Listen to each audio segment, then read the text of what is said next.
Hello and welcome to Clarke Farms. We're here with our first episode on the new Clarke Farms map by MRG Mapping.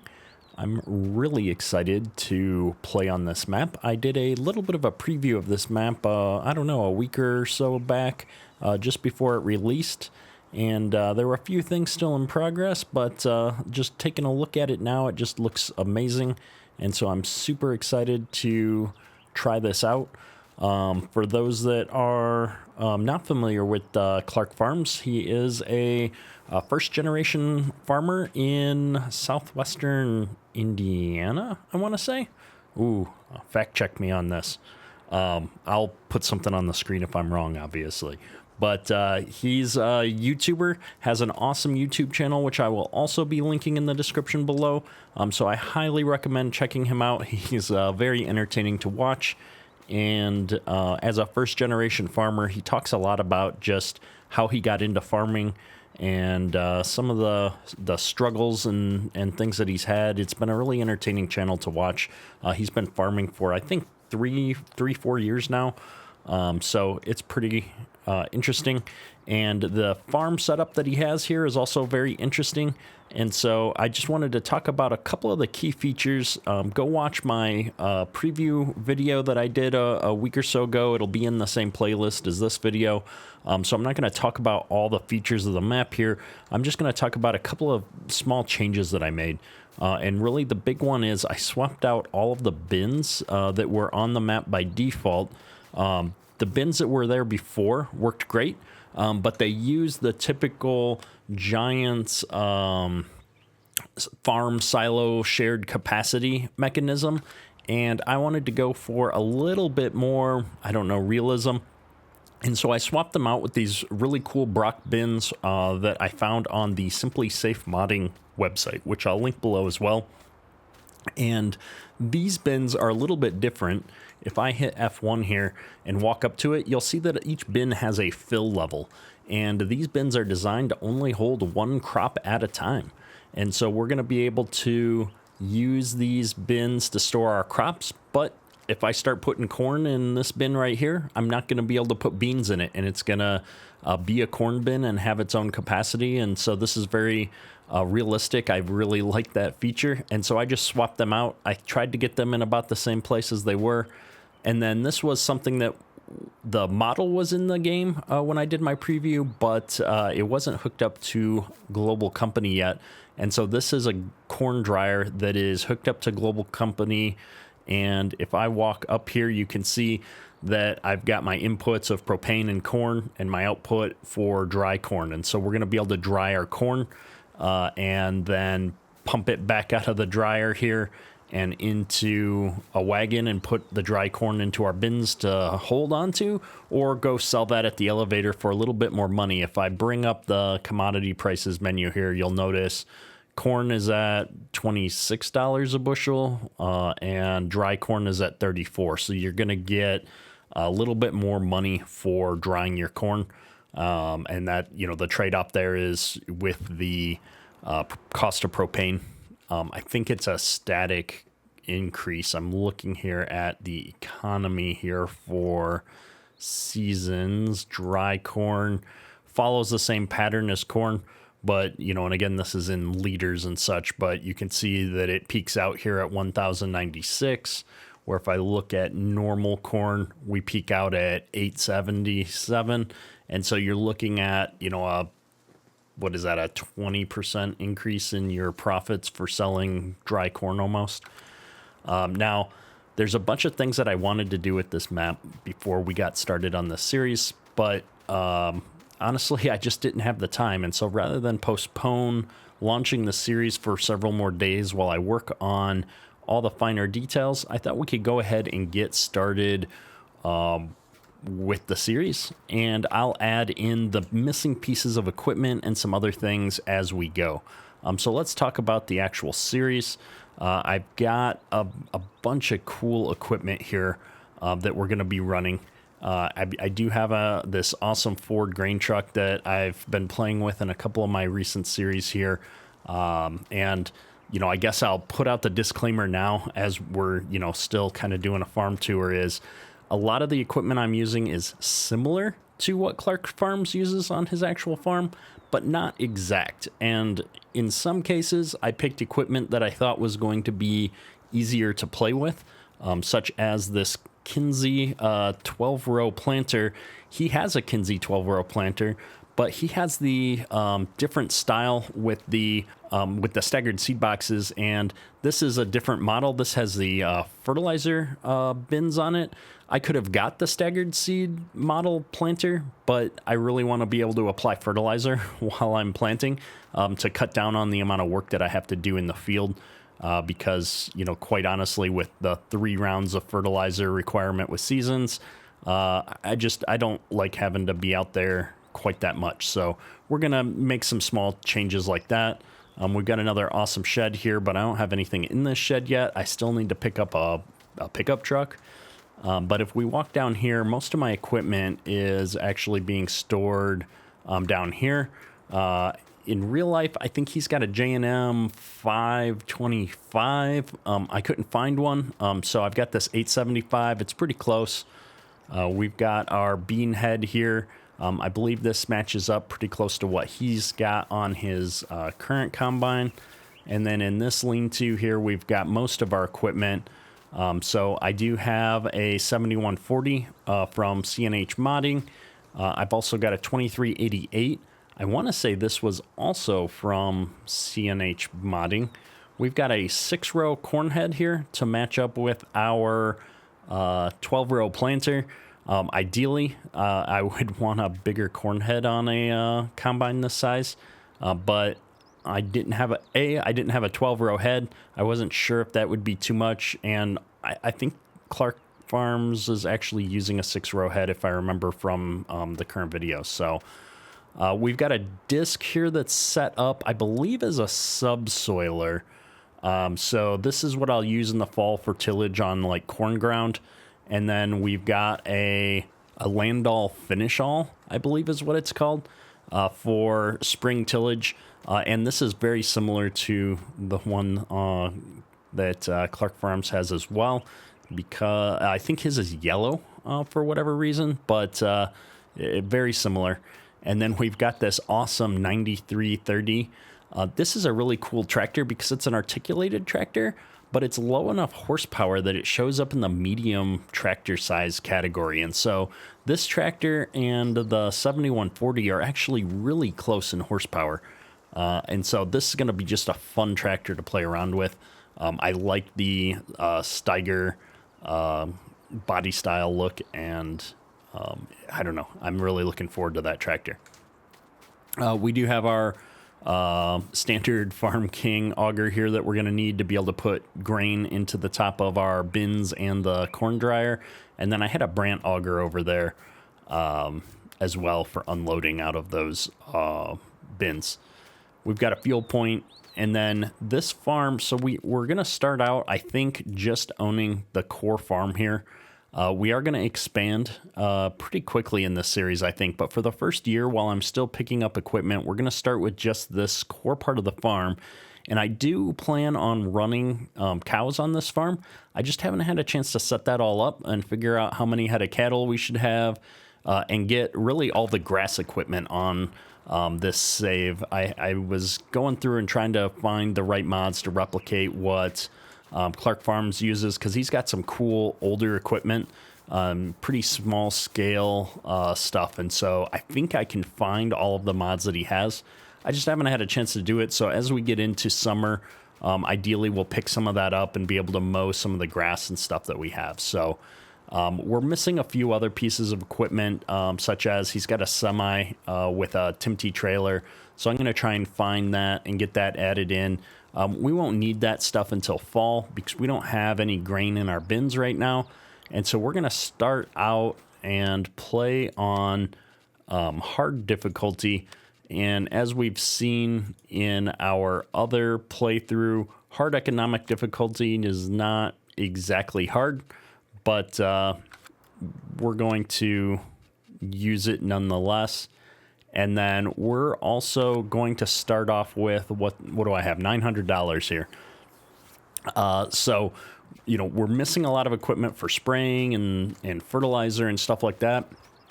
We're going to hire those jobs out to the co-op. And so if I jump over to the co-op here, this is the one sell point on the map for grain and stuff. But we've also got some equipment over here for the for dry fertilizer, as well as some spraying equipment here. And so we purchased these on the map, but we're going to treat these as co-op owned equipment, and we'll leverage Courseplay to do that work on our fields for us, and they'll charge worker and material fees back to us. So that'll be how we simulate the reality of that, because that stuff gets to be actually pretty expensive with a worker. And since we don't have any money, we're going to be taking out loans in this series. Loans with seasons can be a bit tricky because you're paying interest every day throughout the year. And so, we'll have to really utilize that carefully and make sure that we're going to be able to make enough profit at the end of the year.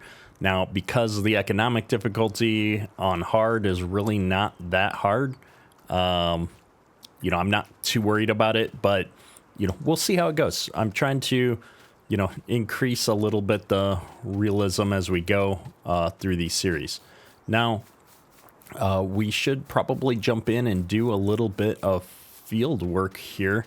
And so if we look at our fields, I've got these two fields right now.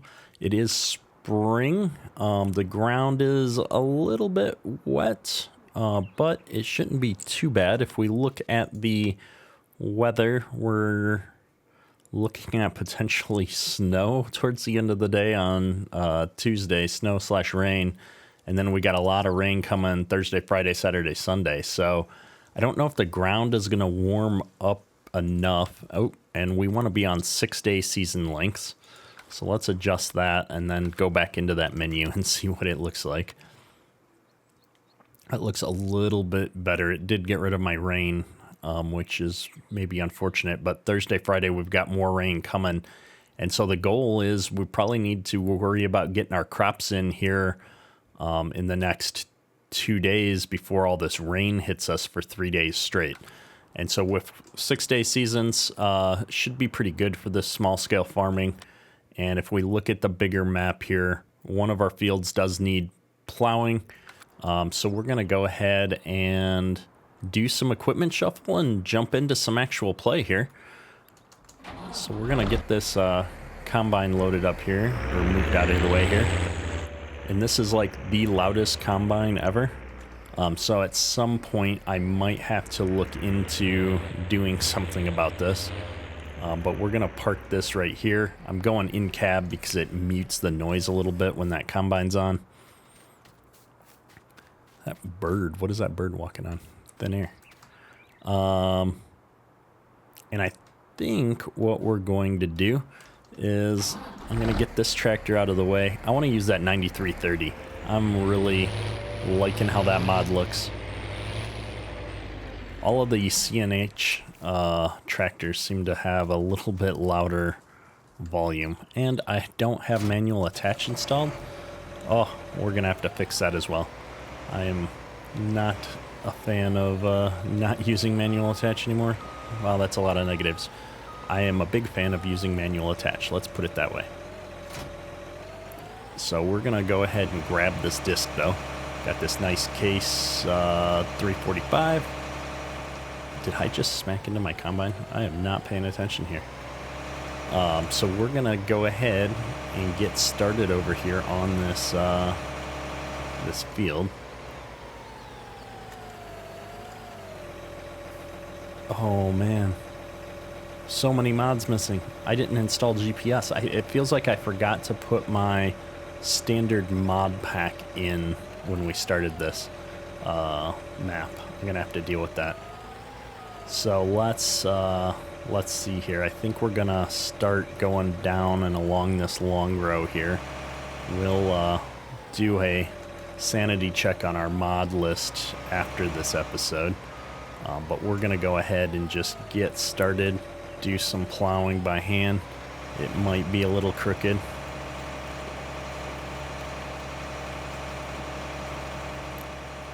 Looking good. We'll see what it does once we get up past the part that was already tilled up here. And so because this thing is set up as a subsoiler, I should be getting my bonuses for plowing. It looks like it's going to give me the lime that I need liming now after I get done plowing, which is unfortunate.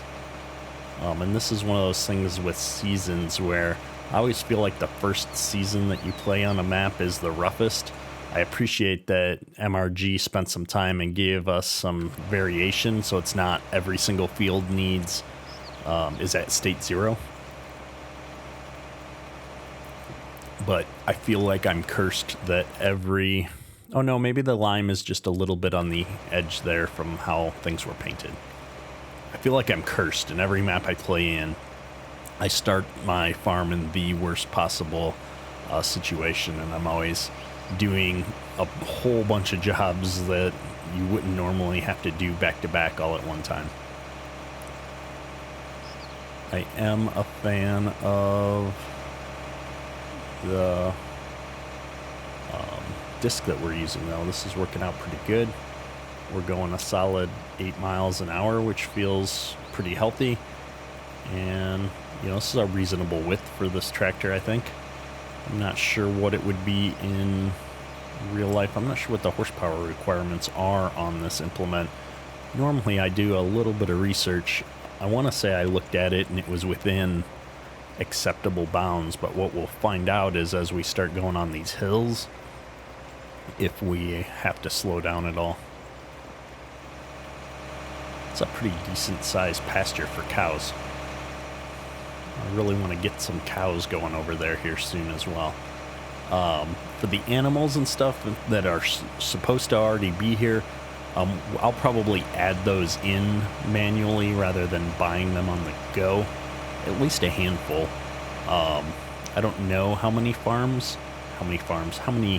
cattle are on Clarke Farms right now in real life.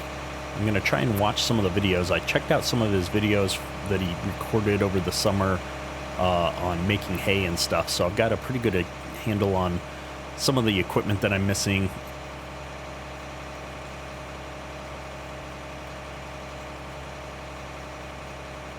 We need some smaller utility tractors and some of that smaller hay equipment that he's got.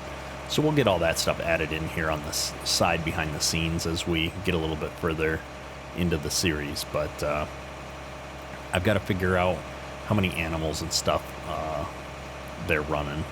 And I don't know that I'll necessarily go really heavy on the animals, but I figure a few animals will help give us something to break things up a little bit every day. Man, I am actually really liking this tractor. So I don't run red equipment very often. As you can see from my series, I am a bit of a John Deere fanboy, but this is a pretty cool looking tractor. Go inside here for a little bit. Inside, you know, looking good. It's got some features, good old school gauges and such. Nothing fancy. This is this mod is available on the mod hub, so you can download this straight from the in-game Giants mod hub.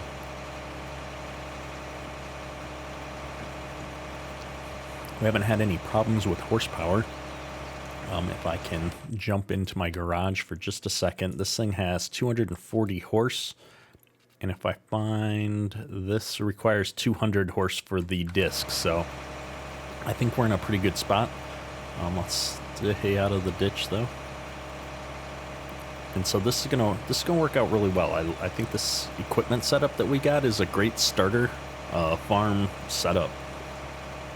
We add just a couple additional small pieces of equipment and we're gonna be good to go. And I'm feeling pretty good about where we're at from a financial perspective. I thought that since we are starting with a full equipment lineup, starting with no money, would help us balance things out, where I think last series I started with something like $20,000 to pay for seed and fertilizer, and we're doing no loans over there. That turned out to be a little bit too easy, so I want to take the loans, have some debt, and see how that goes. And I think having the animals is going to put a little bit of a drain on us pretty early, because I'm not going to have a lot of animal feed and stuff built up, and animals don't really start making a profit until you've had them for a little while. So that will also put an early drain on us, and we'll have to kind of work our way back out of that debt. So that's a plan. Once we get some more of our equipment, we might actually impose some additional built-in debt on us. I just need to run those numbers still. I just don't want this to be too easy. While part of it is just the joy of doing the work and driving some new equipment, I also want to have a bit of a challenge. Feel like I'm working towards something. That was always part of the fun for me of farming, which might sound kind of weird. But, even though I didn't own the farm, it was just me and this older gentleman that I worked for running 800 acres of corn and soybeans. And, at the end of the year, or even throughout the year, you were always working towards, are we going to make a profit this year? Can we pay the bills? And there were definitely times that, we had those conversations of like, hey, I'm just a kid here. I don't have a lot of expenses.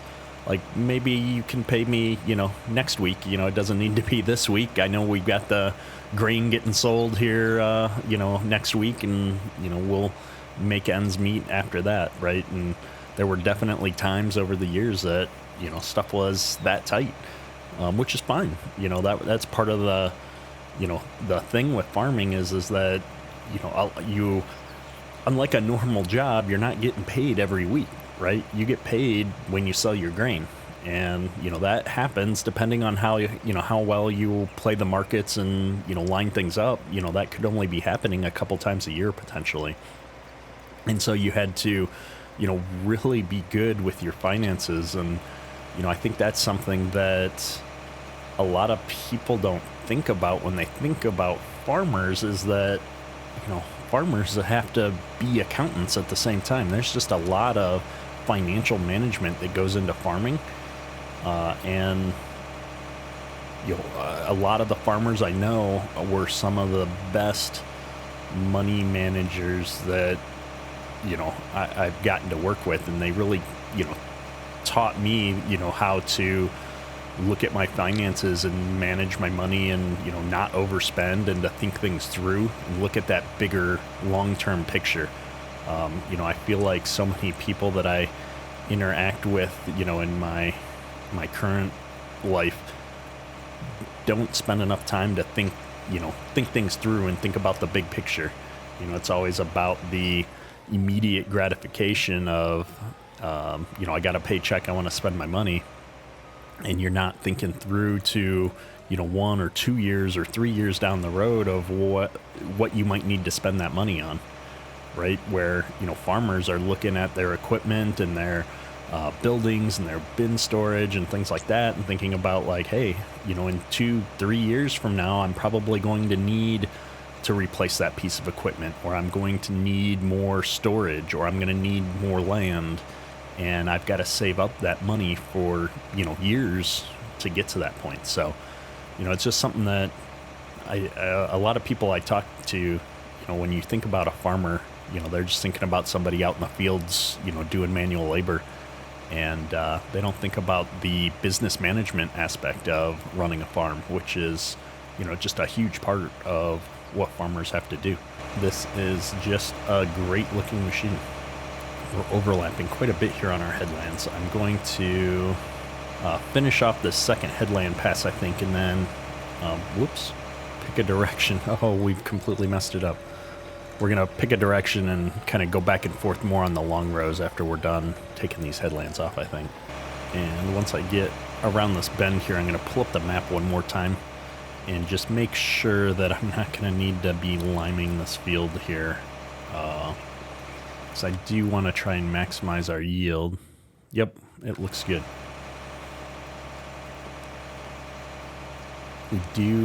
We are going to come up a little short on fertilizer in this field for the year, I think. So my plan is going to be to apply some fertilizer when we plant, and then I'll likely hire out to the co-op to come in and do some spraying for us.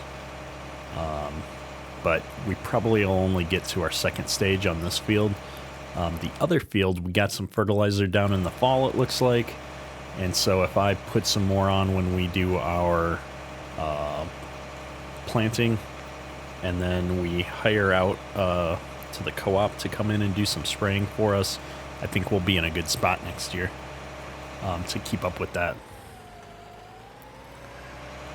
So with this, I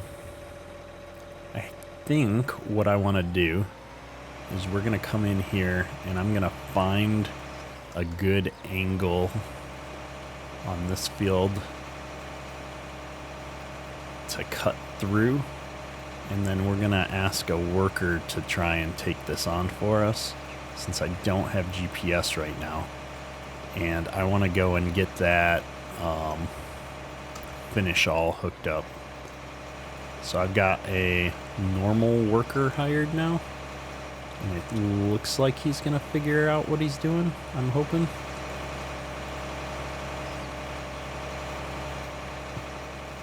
Alright, we're gonna hope when he gets down to the end he turns in. If he doesn't, we'll come back and fix him here shortly. But while that's going, we're gonna get the other tractor. I probably should have switched these because that one has just a couple more horsepower, and put that one on the finish all. But the finish all, is that what it's called? The land all finish all? I can't recall now.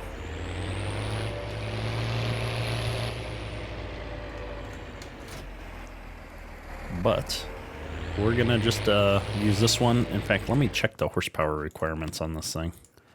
So this thing has a 280 horse requirement. Maybe we should switch these.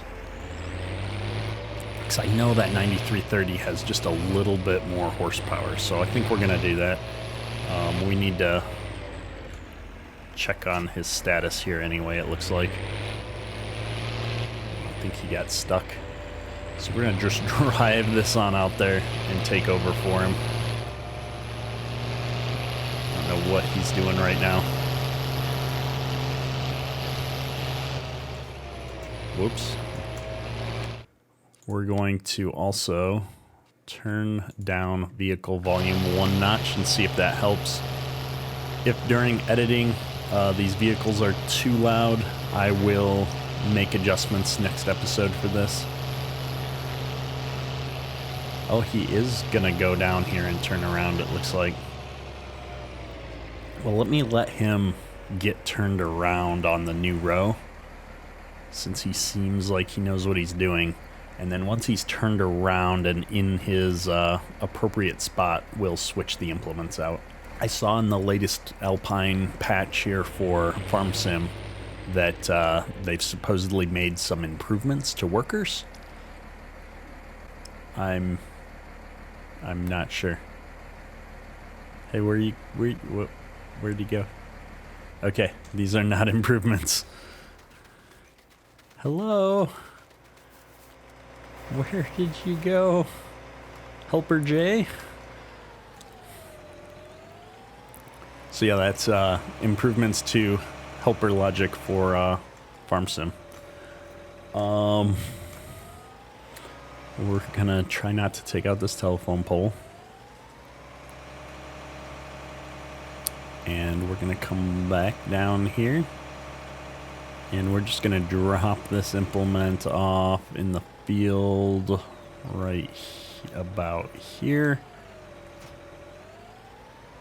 And we're gonna get it hooked up and get that worker going again, because this job's gonna take a while. And then we will take this Steiger over and get the land all moving. All right, here we go. This thing gonna pull it at the same rate here.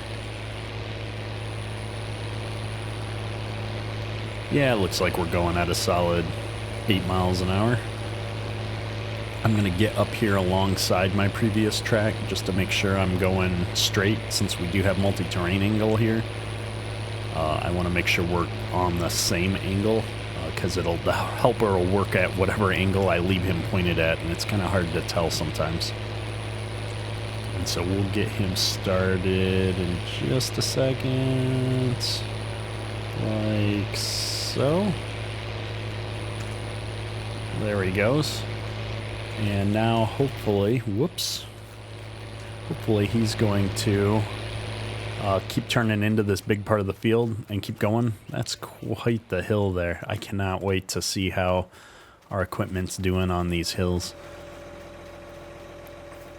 And then we're gonna climb up here in this guy and take him back down to get that land all going on the other field. It's going to set us up in a good spot here, get most of our tillage done pretty quick, and we'll be good to get into planting next day, tomorrow. Tomorrow's really like a week or so in season's time, right? If there's 6 days in a season, it's like around a week. I'm trying to think how many days that would be. We'll have to do some math. But yeah, that guy's going to town. It looks good. I like the equipment too. This is a lot of fun getting to use some new equipment. So we're going to go ahead and just drop this guy back here on this landall, and we'll get him going out here in the other field. All right, so we're going to get this landall set up here, and it looks like our field entrance is right over here. So we'll go ahead and start getting this thing unfolded. And it does look like we're running way past time for this episode. I know we did a bit of a equipment tour, but I also wanted to get some of this equipment out in the field and just take a quick look at it. So we're going to, go ahead and start a run here just to see how this is working. Whoa. We're going a solid 9 miles an hour, which is pretty good. So this is even faster than the disc. This is going to work good for putting a nice finish on this field, getting the seed bed ready, so that we can put some seed down. Yeah, I'm going to look at the garage here for just a second. 9 miles an hour is its top speed, so this is going to work out great. I'm super excited by this. So we're gonna be hitting this field up and getting it all ready to go here as well, and then we'll be ready to start jumping into some seed here soon. So thanks for watching. Again, this is a brand new series. Super excited to be kicking this off, and we will definitely be making some additions to our farming equipment lineup and all of that in coming episodes, and focus, obviously way more on the farming. This was just kind of a setup and kickoff episode. So really appreciate you watching. If you want to see more, drop a comment below. Let me know what you think, and hit that like button. Go ahead and subscribe. Head on over and check out both MRG Mapping and Clarke Farms. I'll have links to them in the description below. That's all for today. Kedurk.